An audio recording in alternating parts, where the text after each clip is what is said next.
You're listening to the Ask Drone U podcast. You ask, we answer your drone questions. Whether you're here to turn your passion into profit or you simply fly for fun, we're a community of learners and teachers who aspire to achieve greatness.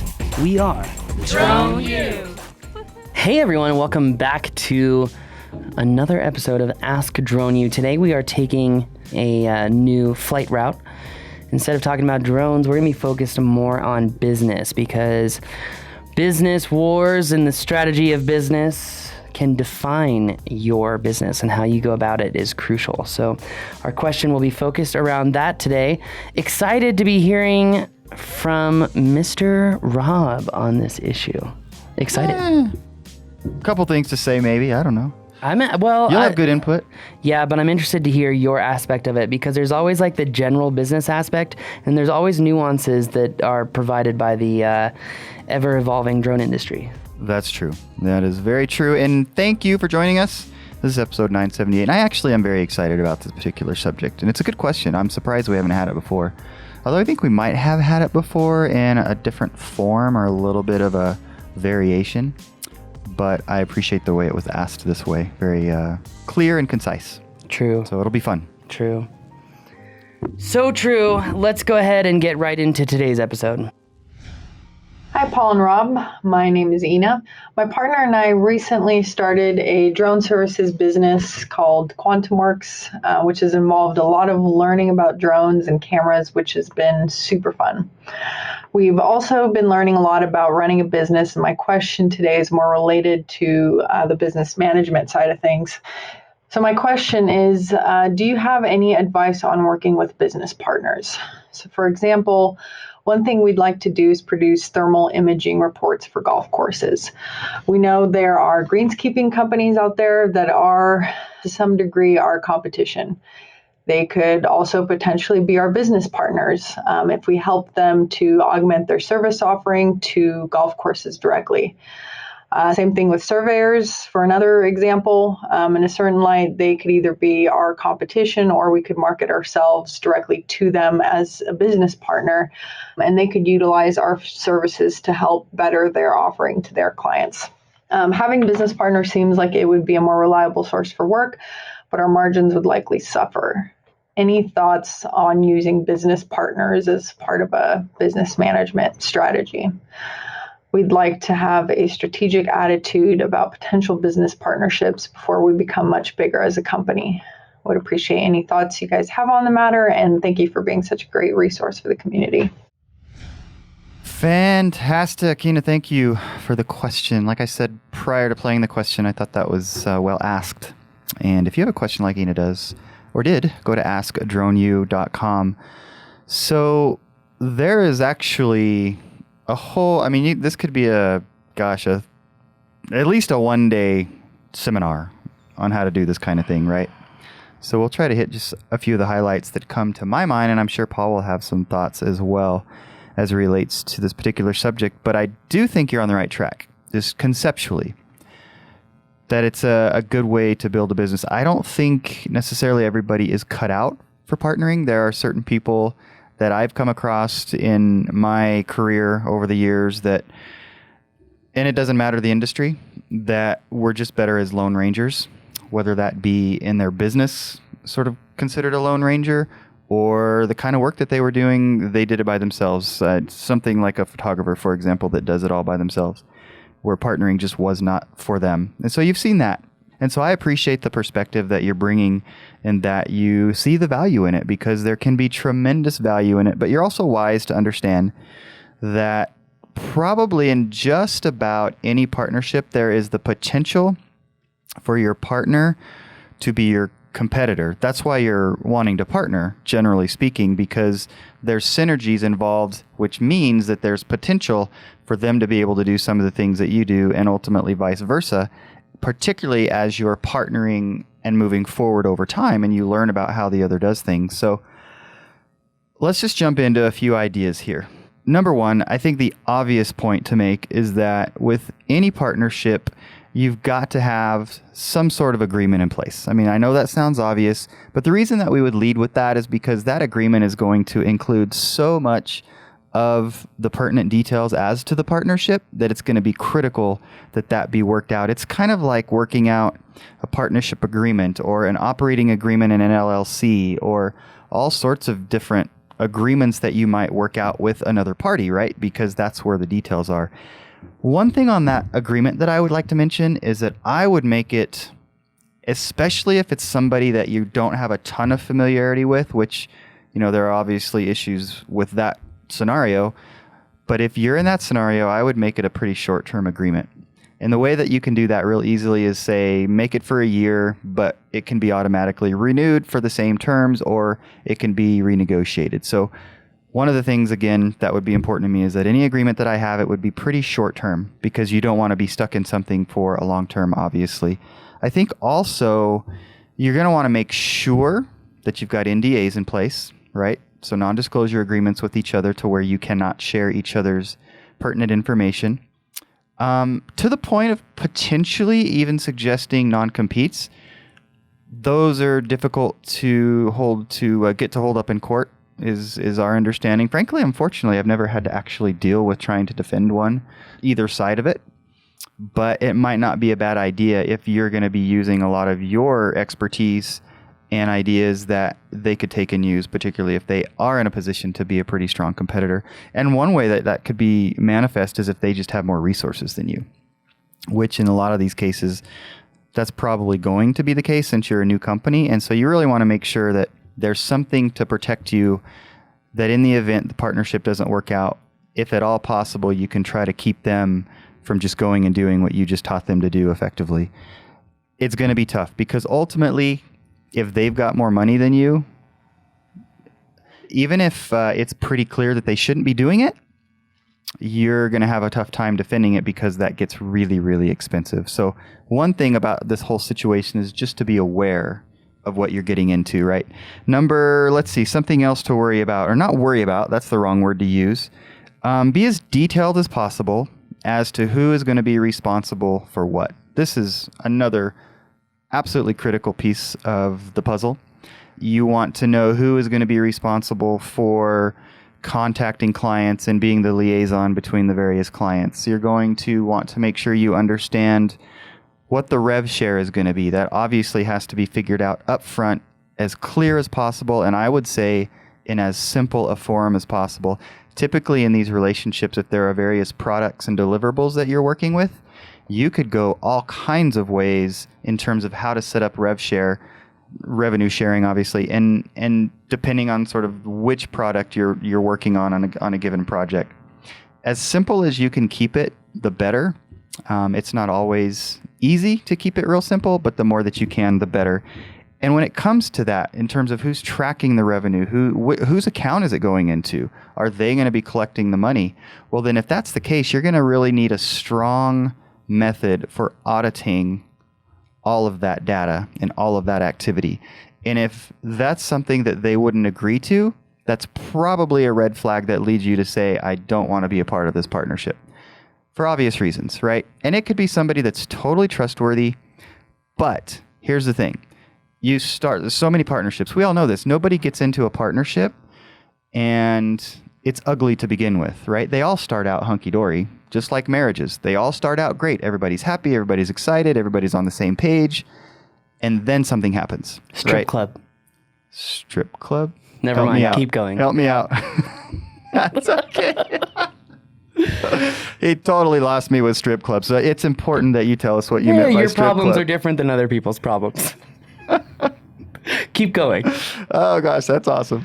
Yeah, so anyways, again, things are going to happen in the future. Hopefully it's a 10-year partnership and everybody wins and everybody makes a lot of money and everybody's happy. But for whatever reason, that seems to be the exception, not the rule. And so when the rule happens, then you're going to want to have a mechanism to get in there and check things. And actually, you just set that up, right? So there's reports that they give you. And without getting into too much minutia here, here's the thing, though.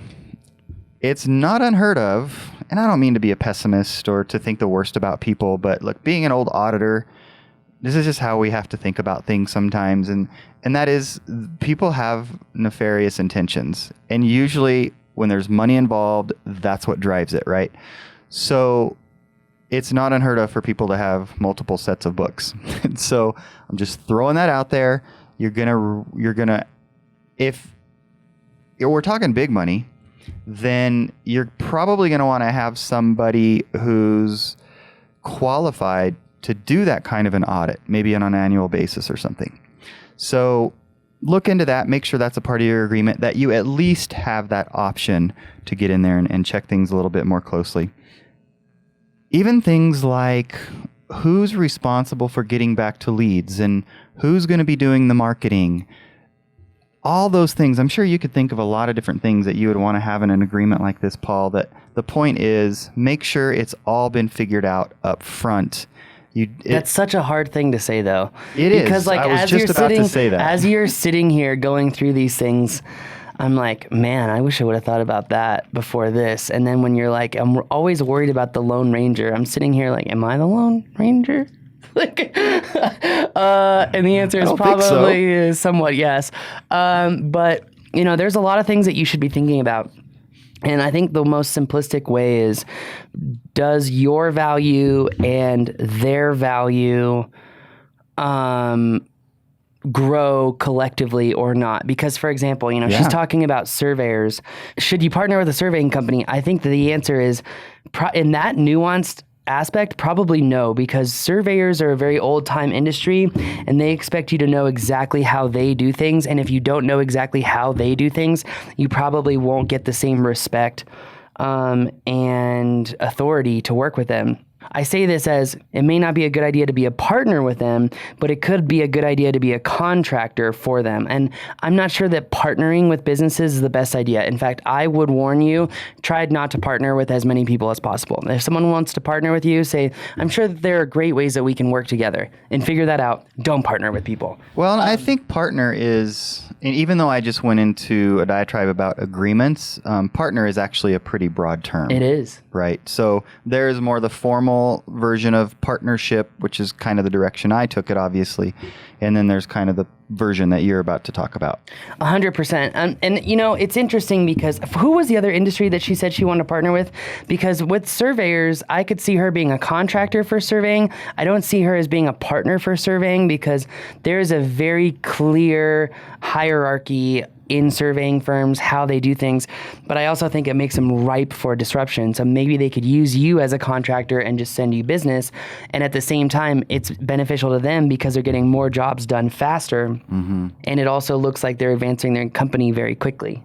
So. Absolutely. Of course, even in that scenario, if you're a contractor, you want to have a pretty solid agreement with them as to all the terms of that particular work that you're doing for them. So 100%. That stands regardless. 100%.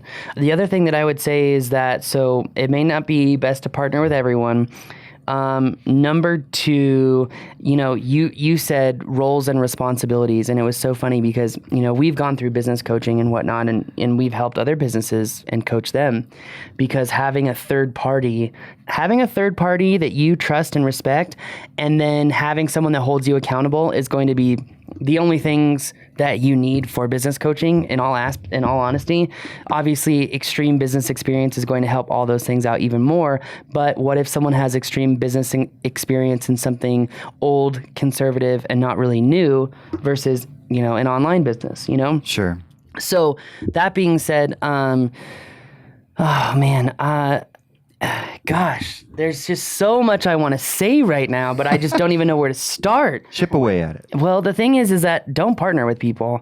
Try to find ways to work with people, to better themselves, to work in a way that makes both of you happy. Everyone should be happy about things. And I mean, this is so relevant for us right now, because someone just tried to essentially partner with us on the ultimate level. And, you know, hindsight's 20/20. Going into it, everyone thought this is a great idea. It's going to be great for our company. In hindsight, we're like, whoa, dodged a bullet. So, I mean, you really have to think things through, and you have to be as negative as possible. And what do I mean by that? I mean, you have to think about every negative way things could go down, because even though you're like, oh, this is how it's going to go, this is our peachy relationship, this is what we think what's going to happen. No, you really need to think about what is the worst case scenario. And take it slow, right? Have lots of conversations with these folks. Maybe talk to other people that have worked with them or that know them. Maybe even their clients, because you're absolutely right, Paul, in that. Unfortunately, a lot of the things that come out, because again, we're all it's like a dating relationship, right? We're all putting our best foot forward in the beginning, and not that we're being deceptive necessarily, but we just have a knack for kind of showcasing our best qualities when we're getting to know somebody. True. Be it individually or as an organization. True. I would also go, like, if you're trying to partner with a company, I would go look up all their social media history, and I would go look up, like, good idea. Everything and say, is that someone I would stand next to when a picture is being taken about the news, no matter which way the news swings? That's a question you want to ask yourself. I like it. Because, like, standing next to you, I'd be like, you know what? Whatever decision he made, I'll back him up, because I know that he's going to be thorough in his decision making. And I can't say that for everyone, you know? Yeah. And some people operate with their priorities in different ways, and you want to make sure that your priorities, your values, and your morals run parallel to whoever you're trying to work with, because people will screw you over. At the end of the day, you're the only person that you can count on, and it's just something that you have to, be okay with, even though it may not be a very comfortable, pleasing thought. Yeah, and your reputation is at stake as well. It really is. When you work with other people. It really is. It's really interesting, man.